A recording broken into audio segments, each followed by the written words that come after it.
우리 한성교회는 2014년 변화를 꿈꿉니다. 그 변화 밑에 이렇게 되어 있어요. 너희를 처음보다 낮게 대우하리니 내가 여호와인 줄 너희가 알리라, 이렇게 되어 있어요.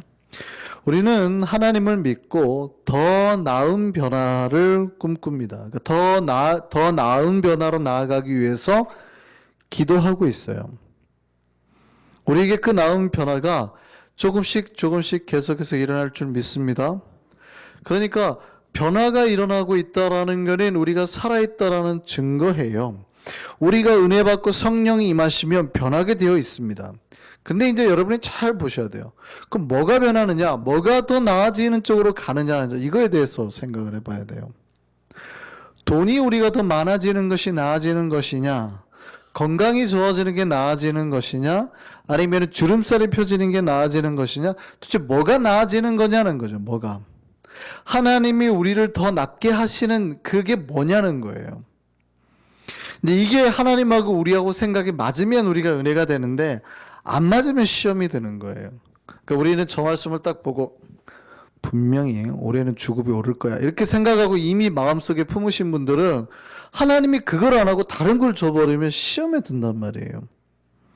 하나님 분명히 우리에게 더 나은 변화를 주신다고 했는데 뭐가 변하게 되는 걸까요? 신앙이라고 하는 거는요,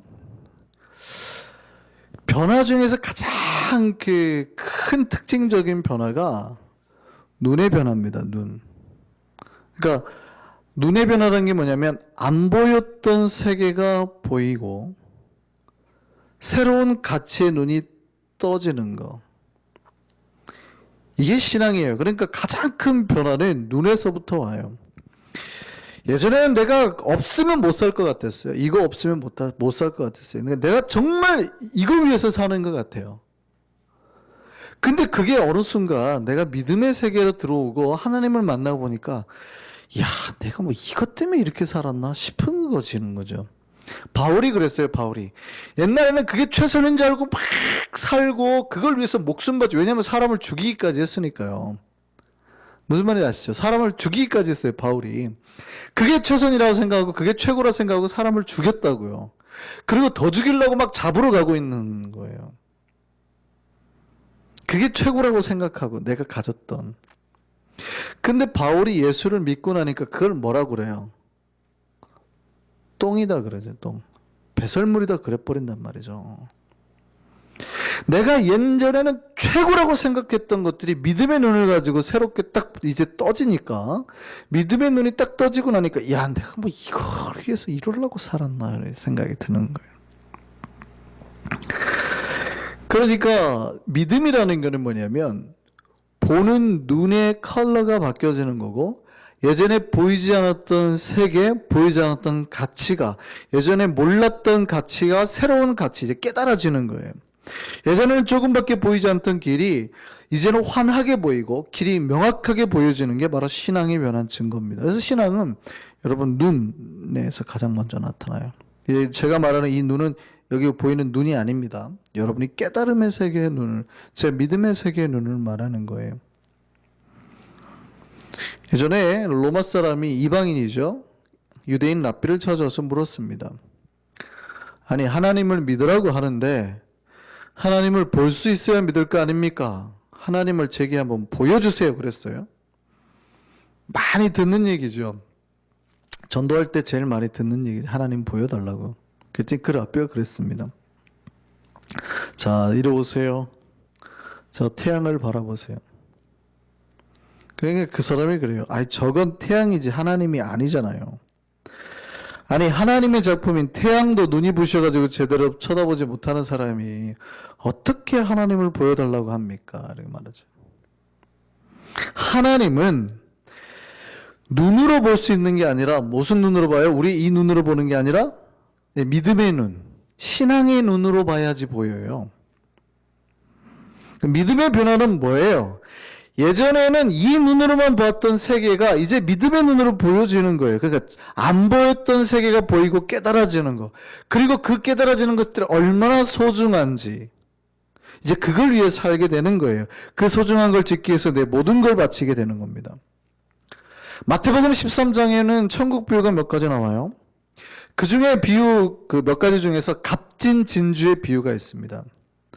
어떤 사람이 진주 장사를 하는데 돌아다니다가요, 어느 가게 하나가 진주가 이렇게 진열되어 있는데 딱 보니까 명품이에요. 근데 그 사람은 모르는 거죠. 진주 이렇게 해놓은 거 몰라요. 근데 진짜 이 사람은 프로라 딱 보니까 이게 진짜인 줄 알겠어요. 그러니까 어떻게 한대요? 좋은 진주를 발견하자마자 그 사람 하는 행동이 가가지고 자기 집에 있는 소유, 집 안에 있는 모든 걸 다 팔아버려서 뭘 사요? 진주를 산다고요. 예수님은 그걸 천국이라고 했어요. 천국에 대한 깨달음, 천국 문이 열리니까 예전엔 내가 같이 싸던 모든 것들을 다 팔아도 안 아까워져 버린단 말이에요. 그런데 다른 사람들이 이 장사꾼의 행동을 보면 이해가 될까요? 안 될까요? 이해가 돼야 안 돼요? 안 되죠. 그들은 무슨 눈으로 보니까? 육의 눈으로 보니까. 이 사람은 그 가치가 깨달아지는 거거든요. 진주 장사꾼은. 딱 보니까 이 그 가치를 알겠어요. 이걸 다 팔아도 안 아까운 거예요. 근데 그거를 가치를 깨닫지 못한 사람들이 보면은요, 미쳤구나, 미쳤구나.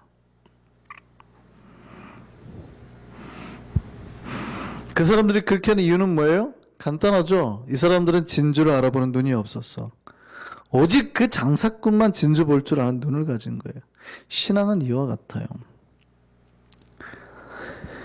어쩌면 예전에는 우리가 진주를 봐도 돌덩어리라고 생각했을 수 있어요. 그런데 이제는 그 가치에 대한 눈이 생기고 그게 얼마나 대단한지 보여지기 시작하는 거예요. 얼마나 소중하게 여겨야 되는지 눈이 생긴다고요. 그러니까 그거에 따라서 우리의 삶이, 행동이 변하게 되는 거예요. 내 전재산 다 팔아서라도 진주 사게 되는 거예요. 신앙은 이렇게 새로운 가치를 깨달을 수 있는 뭘 가지는 거예요? 눈을 가지는 거예요. 뭐에서부터 변화가 와요? 눈에서부터. 그러니까 내가 예수 믿고 나면 예전에 그렇게 돈 따라다니고 명예 따라다니고 그걸 위해서 뭐 새벽 4시까지 술 마시고 바이어들 접대하고 했는데 이제는 그것보다 더 나은 세상 삶을 꿈꾸기 위해서 산단 말이죠. 비록 돈은 더 줄어들었을지 몰라도. 무슨 말인지 아시죠? 그걸 하면 돈은 더 받아요. 근데 내가 이제 예수 믿고 깨달음을 얻는 순간 야, 이건 아니구나라는 생각이 드니까 더 나은 삶을 위해 살게 되는 거예요. 우리에게는 깨달음의 눈, 그게 필요하다는 거예요. 최근에 한국에서 1000만 명이 넘게 본 영화가 있습니다. 그 1000만 명이 넘게 봤다는 얘기는 4명 중에 1명이 그 영화를 봤다는 거예요. 한국인들. 지금까지 한국에 나온 영화 중에서, 한국 영화 중에서 1000만이 넘게 본 영화가 딱 9편인데, 이게 9번째로 기록된 영화입니다. 이게 영화 제목이 변호인이에요. 실제 그 인물을 모티브로 해가지고 만들어진 영화라서 세간의 화제가 되었죠. 내용은 이렇습니다. 검정고시 출신 변호사가 됐어요. 그러니까 변호사계에서 발을 못 붙인대요. 실제 이거는 한국에서 그 유수한 서울대 법대 나오고 하버드에서 공부해서 변호사가 된 그 전 새누리당 출신 그 사람이 있어요. 그분이 이제 그 영화를 보고 평해 놓은 게 실제 그렇대요. 그러니까 지방대 출신으로 이렇게 변호사가 되잖아요. 거의 껴주지를 않는다 그래요. 근데 이 사람은 검정고시 출신이에요. 그러니까 어떻게 높은 데도 못 올라가는 거예요. 이 사람이 그러면 뭐를 할까 아이디어를 짰는데 당시에는 변호사들이 세금 관련 업무를 안 했대요. 근데 세금 관련 업무 뭐 그런 걸 대행 업무를 해주는 거예요. 그러니까 주변 변호사들이 변호사 품위 떨어뜨린다고 욕을 엄청 하는 거예요. 근데 세금 담당 변호사가 되었고 돈을 엄청 벌었습니다. 부산 지역 요트협회 회장까지 했어요. 사람들이 뭐라 그러냐, 그렇게만 살면 평생 배부르게 떵떵거리고 산다 그랬어요. 이제 그렇게 살면 되는 거잖아요. 잘 나가잖아요. 옛날인데 80년대인데 그 요트 타고 다니면서 요트협회 회장할 정도면 괜찮잖아요. 돈 많이 벌고. 그런데 어느 날 그 사람에게 자기 인생을 바꿀 만한 거대한 회오리가 발생합니다. 이 변호사가 고시생 시절에 돈이 없어가지고 한 국밥집에서 국밥을 먹다가 돈이 없었어요. 국밥을 먹고 도망가 버린 거죠. 근데 나중에 변호사가 돼가지고 그 국밥집을 찾아갑니다. 아줌마 저 기억합니까? 네. 제가 그때 돈 떼먹고 도망간 놈입니다. 그 집에 단골이 됐어요. 뭐 딴 거 먹으러 가도 안 가요. 그 집만 가요. 계속. 근데 어느 날 사건이 발생했는데 그 집 국밥집 아들이 대학생인데 당시에는 읽으면 안 되는 금서책, 지금은 뭐 전 세계적으로 아무 문제가 없는 그냥 역사란 무엇인가라는 그냥 책인데 그걸 읽었다는 제목으로 정치범으로 몰리는 거죠. 이제 부산의 불임 사건, 서울의 항림 사건이라는데 부산 항림 사건이라 가지고 불임 사건이 돼버렸어요. 그러니까 약간 간첩으로 몰린 거예요. 가지고 고문 받고 두드려 맞고 그랬죠. 아무도 변호사들이 그 아이에 대한 변호를 안 맡습니다. 왜냐하면 이거는 변호를 맡으면 옛날이니까 나라로부터 찍히는 거예요. 아무도 안 맡아요. 근데 변호사들도 자기 그 전담이 있대요. 내가 잘 아는 세금 쪽이면 세금 쪽, 뭐 정치 쪽이면 정치 쪽, 그 민사, 형사 자기 그 파트가 있나 봐요. 근데 이 사람은 전혀 문외한이잖아요, 그쪽에. 그러니까 아무도 자기한테 얘기도 하지 않는데. 자기 그 국밥집 아줌마가 찾아와가지고 변호를 맡아달라는 거예요. 근데 그 변호를 맡으면 이제 어떻게 해요? 잘 나가던 모든 돈도 날라가고 명예도 날라가고 편한 생활은 다 날라가는 거예요. 큰 기업에서 우리 변호사 하자고 지금 신청도 들어왔어요. 여기 가면 막 돈이 막 줄줄줄 나와요. 근데 국밥집 아줌마가 애타게 부탁을 하니까 거기에 들어가게 됐습니다. 갔더니 그 아이가 두드러 맞아가 있는 거예요. 그리고 변호도 못하고 뭐 정치범 모임 한 적도 없고 그래가지고 그 사람이 그때부터 변호를 담당하게 됩니다. 그때 자기 동료가 했던 말이 있어요. 당신 이제부터 편한 세상 당신 발로 찬 거라고. 그리고 그때부터 인권 변호사의 길을 들어서게 됩니다. 영화에는 안 나오지만 실제 그분이 인권 변호사 시작하고 요트는커녕 차도 버려버려 차도 안 타고 다녔다 그러죠. 인권 변호사가 그러면 되겠냐고. 그러니까 대단한 양반이긴 해요. 그때 그 변호사가 했던 말이 있어요. 그러면 안 되잖아요. 그러면 안 되잖아요. 이거예요. 근데 재미있는 거는 이 영화의 제목이 변호인이에요. 왜 변호인이냐면요. 보세요. 변호사라고 해야 되잖아요. 공식 명칭이 변호사예요. 근데 이 영화는 제목을 변호인이라고 했어요. 이 영화의 대사를 대한민국 사람들 던져놓고 가장 이 영화에서 감동적인 대사가 뭐냐고 질문했습니다. 그랬더니 그 영화에 보신 분들도 있겠지만 몇 가지 유명한 대사가 있어요. 이러면 안 되잖아요. 사람이 억울하게 두드려 맞는 세상이 되면 안 되잖아요. 이런 거예요. 그러면 안 되잖아요. 그런 거였어요. 그 다음에 이분이 재판 가운데 하는 말이 대한민국 모든 주권은 국민에게 있고 국가는 국민입니다. 이 말을 해요. 굉장히 유명한 말입니다만 많은 사람들이 이걸 꼽을 줄 알았어요. 가장 유명한 대사로. 근데요. 진짜 사람들이 가장 높게 나온 마지막 그 뽑은 대사는요. 영화 마지막에 자막으로 올라간 거였습니다. 영화가 다 끝나고 자막이 올라갔어요. 실제 사건을 긴 기록이니까. 이 영화의 주인공이 돈만 알던 변호사에서 나중에 이제 인권 변호사가 되고 사람들이 약자가 부당하게 억울하게 간첩으로 몰리거나 잘못된 거를 알고 데모를 합니다. 그러다가 잡혀가지고 변호사가 이제 피고로 잡혀 있어요. 그때 부산에 있던 모든 변호사 142명 중에서 99명이 그 사람을 변호하기 위해서 뒤에 다 증명하려고 서 있었던 거예요. 그 실제 참석을 했대요. 근데 자막에 그렇게 나옵니다. 이날 법정에는 부산의 변호사 122명 중 99명이 출석했다. 무슨 얘기냐면 이 영화는 예전에는 돈만 알던 그게 최고의 가치로 생각했던 한 명이 어떠한 사회적인 억압이나 어떠한 삶의 의미를 깨닫고 변호사가 아닌 변호인이 되었다고 말하는 거예요. 이해되세요? 어쩌면 이제 내가 그 목사로 말하자면 단순히 제가 노예 보면 목사들이 많아요.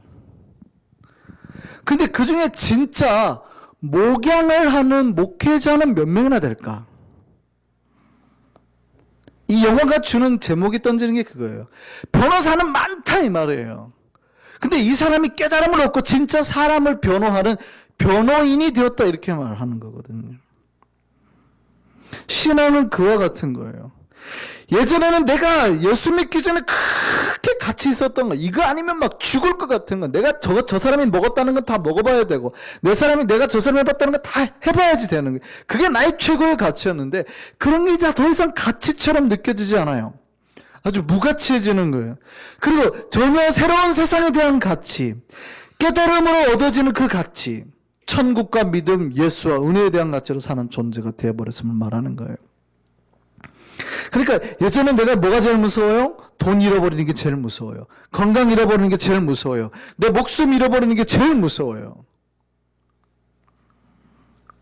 근데 이제는 뭐가 제일 무서워요? 하나님으로부터 멀어지는 게 제일 무서워요. 하나님으로부터 버림받는 게 제일 무서워요. 은혜 받지 못하는 게 가장 두렵고 힘든 일이 되어버린 사람, 그 사람이 바로 신앙인이에요. 신앙인, 진짜 신앙인. 어쩌면 신자는 참 많아요. 신자, 믿는다고 하는 사람은 참 많아요. 근데 진짜 신앙인은 드물지 않나 생각이 듭니다. 물론 저희는 이게 철야기도에 나올 정도면 이미 신앙인이라 생각을 하는데요. 오늘 본문에 간절한 기도로 하나님께 나아가는 사람이 한 명이 나옵니다. 그 사람 이름은 다윗입니다. 다윗은요, 돈도 많아요. 왕국이 있으니까 나라도 지켜야 돼요. 그러니까 얼마나 기도 제목이 많겠어요.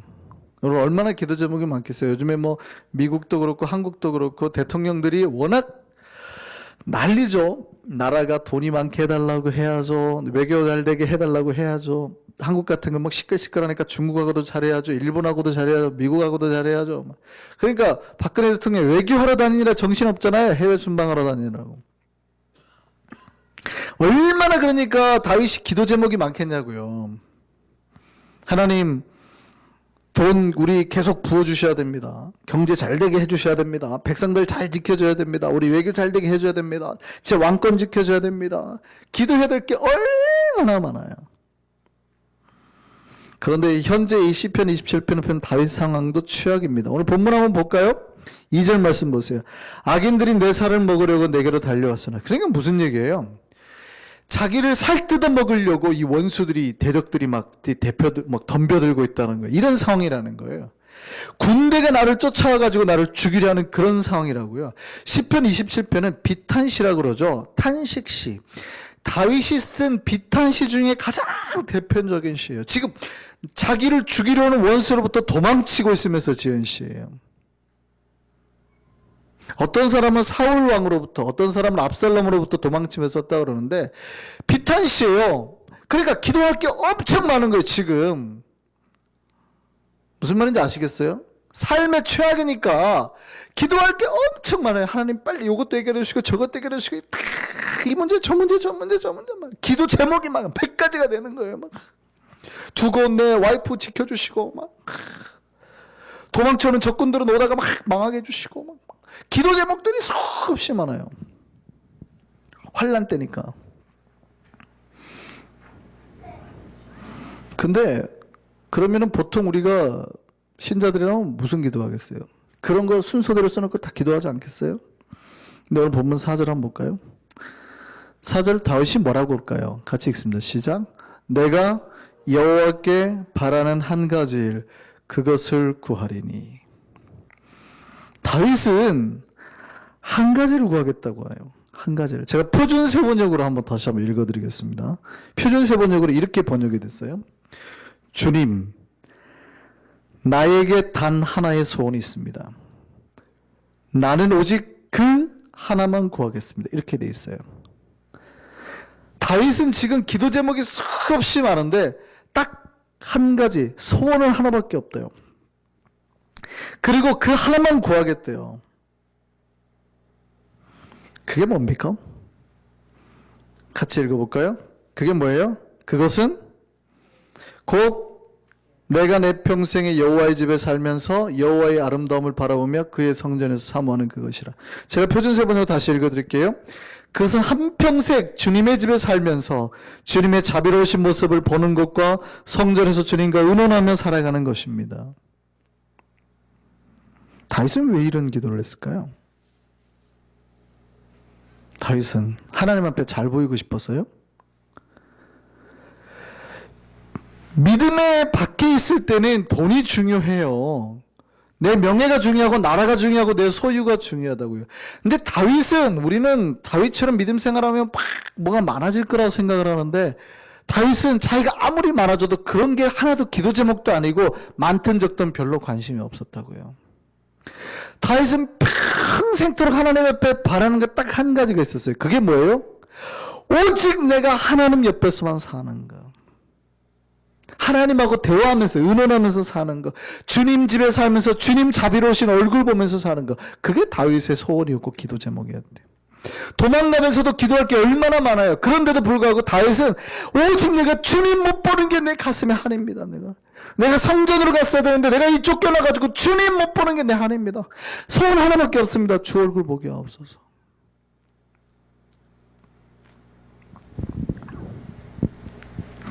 우리는 어떻습니까? 우리는 어쩌면 믿음의 눈이 열려서 주님이 보이고 은혜의 세계가 보이고 깨달음의 눈으로 하나님을 보는 사람들입니까? 우리는 뭐가 소중합니까? 그리고 뭐가 무섭습니까? 여러분을 죽이려 하는 거, 여러분을 공포에 떨어뜨리는 게 뭡니까? 돈이 없어지는 거예요? 건강이 사라지는 거예요? 다윗은 그런 게 아니었대요. 하나님 못 만나는 거였대요. 뭐가 기쁨이에요? 막 좀 안 먹던 거 먹어보니까 뭐 이런 게 기쁨이에요? 다윗은 하나님 만나는 게 제일 큰 기쁨이었대요. 그의 소원은 그거밖에 없었대요. 여러분 김구 선생님 잘 아시죠? 대한민국의 최고의 어쨌든 지도자였습니다. 그분이 말씀하신 나의 소원이라는 게 있지요. 네 소원이 뭐냐고 하고 하나님이 내게 물으시면 나는 서슴지 않고 내 소원은 대한 독립이요라고 대답할 것이다. 그 다음 소원이 뭐냐고 하나님 또 물으시는 거죠. 물으신다면 나는 또 우리나라의 독립이요 할 것이요. 세 번째로요. 또 그 다음 소원이 무엇이냐고 세 번째 물음에도 나는 더더욱 소리 높여서 나의 소원은 우리나라 대한의 완전한 자주 독립이요라고 대답할 것이다. 동포 여러분, 나 김구의 소원은 이거 하나밖에 없다. 내 과거의 70평생을 이 소원을 위하여 살아왔고 현재도 이 소원 때문에 살고 있고 미래에도 나는 이 소원을 달하려고 할 것이다. 참 대단한 분입니다. 정말 대단한 분이에요. 김구 선생님은 정말 민족을 위해서 하신 분입니다. 그의 소원은 소원은 억압당했던 나라의 독립이었어요. 다윗의 소원이 뭡니까? 최소한 자기 왕국을 뺏겼으면 그 나라 찾는 거야 되지 않을까요? 근데 그 소원은 그것도 아니었어요. 나라나 민족까지도 초월하는 게 다윗의 소원이었습니다. 오직 하나 다윗의 소원은 뭔지 아세요? 하나님, 이 나라를 회복, 이 나라의 독립, 이것도 아니라고요. 오직 주님 계신 곳에서 주를 만나게 하옵소서. 우리의 소원은 뭡니까? 이 밤에 기도할 우리의 소원은 뭡니까? 하나님이 만약에 10가지 소원을 쫙 써주고 여러분 그 중에서 3개만 딱 골라보라고 한다면 여러분 어떤 소원 지금 쓰실랍니까? 1번 로또 복권 100억, 2번도 로또 복권 100억, 3번도 로또 복권 100억. 혹시 그거 아닌가요?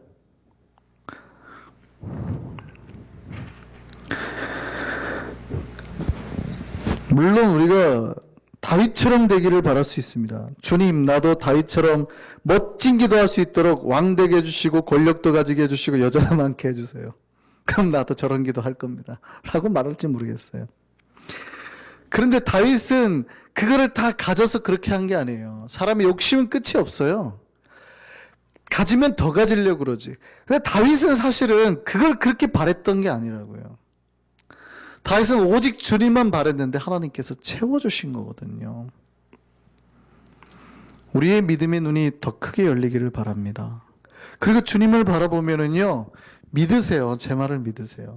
주께서 채워주신다니까요. 불안함을 떨쳐버리시고 주만 보세요. 주께서 채워주십니다.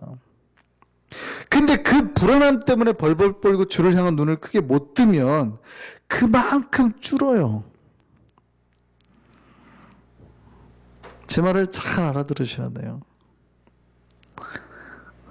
저는 우리의 평생 소원이 주님을 향한 가치의 눈뜨기를, 그것이 되기를 바랍니다.